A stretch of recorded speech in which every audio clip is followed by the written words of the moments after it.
નમસ્કાર ખેડૂત મિત્રો, સ્વાગત છે બધા મિત્રોનો અમારી યુટ્યુબ ચેનલમાં. હું છું આપનો મિત્ર ભાવિ વઘાસિયા.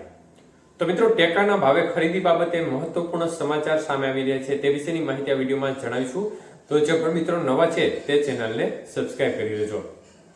તો મિત્રો, ખાસ કરીને આપણે અત્યારે જોઈએ કે માવઠાની પરિસ્થિતિનો માહોલ અનેક વિસ્તારોમાં જોવા મળી રહ્યો છે અને વરસાદની પરિસ્થિતિ વચ્ચે ખાસ કરીને જે ટેકાના ભાવે મગફળી, મગ, અડદ, સોયાબીન સહિતના જે પાકોની ખરીદી 1 નવેમ્બરના રોજ શરૂ થવાની હતી, પરંતુ હવે જે લેટેસ્ટ ન્યૂઝ સામે આવી રહ્યા છે તે મુજબ ખાસ કરીને વરસાદની પરિસ્થિતિને ધ્યાનમાં લઈ અને સરકાર દ્વારા ટેકાની ખરીદી બાબતે મહત્વપૂર્ણ નોટિફિકેશન બહાર પાડવામાં આવ્યું છે કે આવતીકાલે જે ટેકાના ભાવે ખરીદી શરૂ થવાની હતી તે હવે મુલતવી રાખવામાં આવી છે અને જ્યાં સુધી નવી તારીખ જાહેર ના થાય ત્યાં સુધી ટેકાના ભાવે હવે ખરીદી અત્યારે ચાલુ જે પ્રક્રિયા થવાની હતી તે ચાલુ નહીં થાય.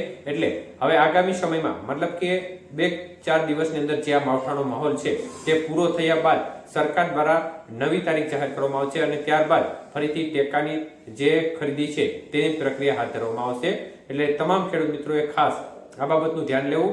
અત્યારે માવઠાની પરિસ્થિતિનો માહોલ વચ્ચે ખેડૂત મિત્રોને ચોક્કસપણે જે નુકસાન થયું છે તે આમ જોવા જઈએ તો સરભર કરી શકાય તેવું નથી.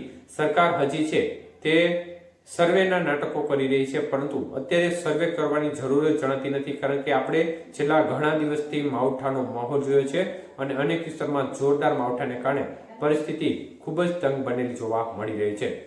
ત્યારે એક પ્રકારે ખેડૂત મિત્રો માટે આફત સમાન આ મુસીબતનું માવઠું છે તે રીતસરનું ખેડૂત મિત્રો માટે નુકસાનકારક સાબિત થયું છે. અનેક વિસ્તારમાં જે ખેતી પાકોનો 4 મહિનાની મહેનતનો જે કોળિયો મોઢે આવવાનો હતો તે ચૂકવાઈ ગયો છે.